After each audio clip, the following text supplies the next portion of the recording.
Hi, Attorney. Muna na ako. Adrian Ayalin po, ABS-CBN.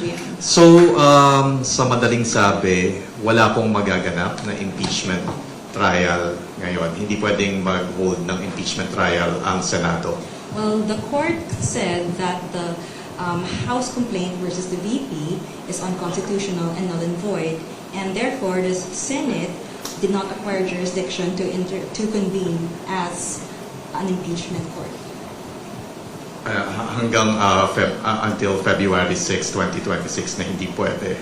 The February 6, 2026, that's the due date. I mean, that's the date until when another complaint can be filed.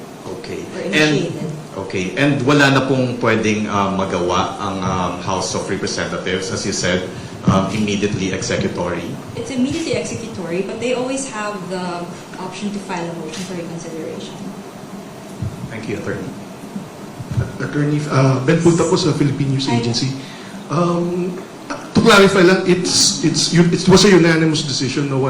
There was no division among the justices of no It was a unanimous decision, although there were two justices who did not vote.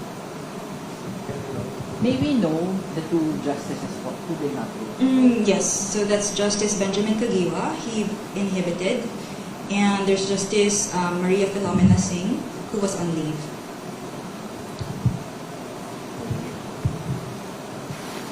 Hi ma'am, Salima Refran of GMA.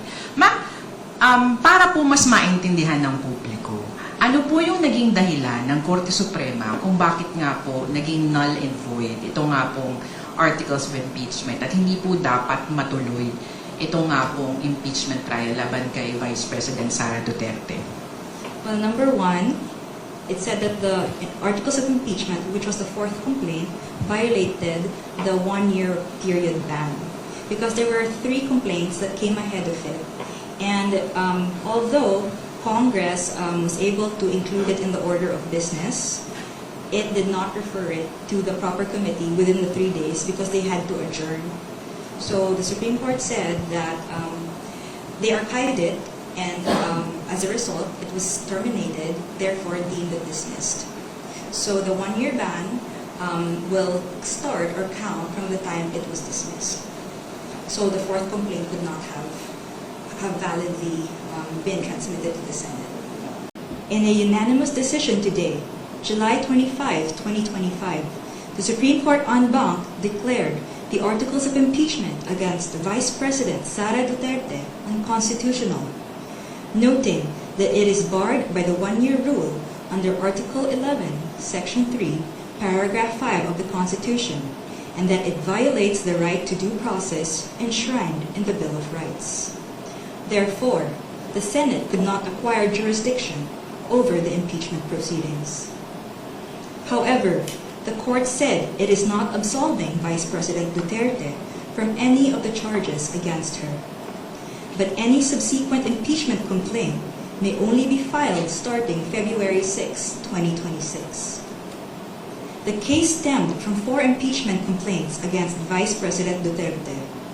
The first 3 were filed before the House by private individuals and different groups on December 2, 4, and 19 in 2024.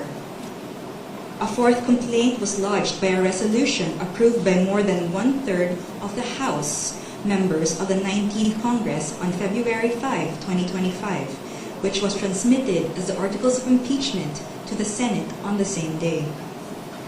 This was followed by 2 petitions filed before the Supreme Court challenging its constitutionality.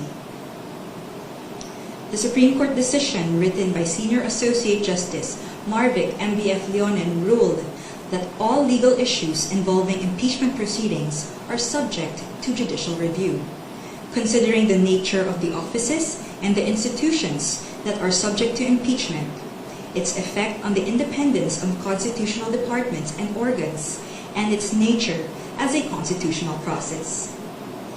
The impeachment process is primarily a legal and constitutional procedure, but with political characteristics. It may be sui generis, but it is not a purely political proceeding. This means that the Bill of Rights, especially the Due Process Clause and the right to speedy disposition of cases, applies to the entire impeachment process, it said. Although the court does not determine whether an impeachable officer may be removed or disqualified from political office, it emphasized that it has the duty to construe the process mandated in the Constitution. In declaring that the articles of impeachment were barred by the one-year rule, the decision differentiated the first three complaints from the fourth complaint.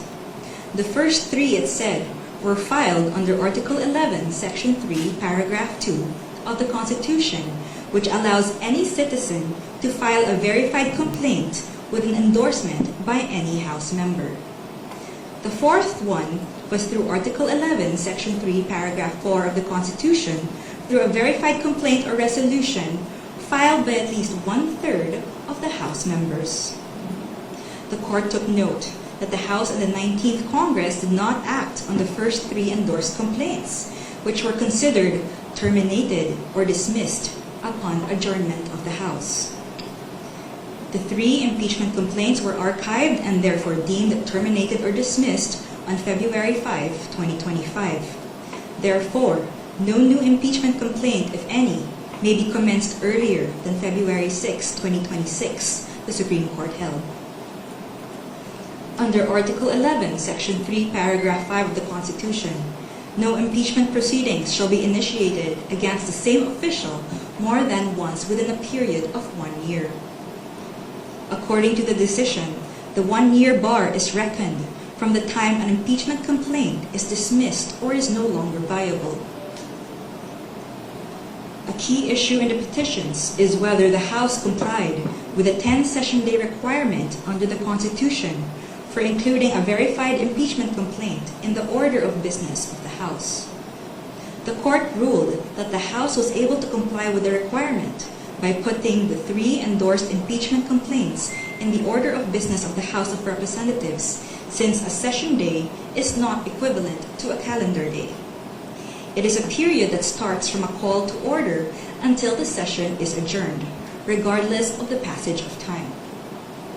However, the court reminded the House that Article 11, Section 3, Paragraph 2 of the Constitution clearly requires that a verified impeachment complaint be immediately put in the order of business within 10 session days from its endorsement. The Constitution does not grant either the Secretary General or the Speaker of the House any discretion to determine when this period commences. Consequently, the House of Representatives is not granted any discretion except to refer these matters to the proper committee within 3 session days. However, the House may opt to consolidate all impeachment complaints properly commenced and endorsed within these periods. The court also determined that due process applies to the impeachment process. It laid down the following due process requirements in impeachment proceedings. First, the articles of impeachment or resolution must include evidence when shared with the House members, especially those who are considering its endorsement. Second, the evidence should be sufficient to prove the charges in the articles of impeachment. Third, the articles of impeachment and the supporting evidence should be available to all members of the House of Representatives, not only to those who are being considered to endorse. Fourth, the respondent in the impeachment complaint should have been given a chance to be heard on the articles of impeachment and the supporting evidence to prove the charges prior to its transmittal to the Senate, despite the number of endorsements from House members. The House of Representatives must be given reasonable time to reach their independent decision of whether they will endorse an impeachment complaint. The court, however, has the power to review whether this period is sufficient, but petitioner, who invokes the court's power to review, should prove that officials failed to perform their duties properly. Sixth, the basis of any charge must be for impeachable acts or omissions committed in relation to their office and during the current term of the impeachable officer. For the President and Vice President, these acts must be sufficiently grave, amounting to the crimes described in Article 11, Section 2, or a betrayal of public trust given by the majority of the electorate. for the other impeachable officers, the act must be sufficiently grave that they undermine and outweigh the respect for their constitutional independence and autonomy. And seventh, to ensure that respondent in the impeachment complaint is heard under the requirements of due process in the procedure under Article 11, Section 3, Paragraph 4, the House of Representatives is required to A. Provide a copy of the Articles of Impeachment and its accompanying evidence to the respondent to give him or her an opportunity to respond within a reasonable period to be determined by the House rules. The Constitution only requires an opportunity to be heard. It is up to the respondent to waive this fundamental right and opt to present his or her evidence at the Senate trial. And B. Make the Articles of Impeachment with its accompanying evidence and the comment of the respondent available to all members of the House of Representatives. It is the House, not 1/3 of the House, that has the sole prerogative to initiate impeachment complaints. Thus, there must be some modicum of deliberations so that each member representing their constituents can be heard and thus convince others of their position. The transmittal will only take place upon the qualified vote of 1/3 of the House. We quote from the final note of the unanimous decision. It is not our duty to favor any political result. Ours is to ensure that politics are framed within the rule of just law. We cannot concede the sobriety of fairness inherent in due process of law to the passions of a political moment. Our fundamental law is clear. The end does not justify the means. We understand our history. We have learned that in the past, momentary desires to do what is convenient and concede means to ends have inadvertently created precedents that weaken the succor of law for those who dissent, or those at our society's margins, or those who may have fallen out of grace from the powers that be. We have learned that the clash of political interests in the past, often disguised by noble intentions, has obscured the need to address the real problems of corruption, inequality, poverty, and disempowerment faced by our people. We will not allow that to happen again. We will not hesitate to declare what is legal, just, and right for our people. There is a right way to do the right thing at the right time. This is what the rule of just law means. This is what fairness or due process of law means, even for impeachment. End of quote. The Supreme Court's ruling is immediately executory. It shall be deemed served on the petitioners and released upon publication in the Supreme Court website and receipt of the parties of their digital copy in accordance with the guidelines on the transition to electronic filing in the Supreme Court.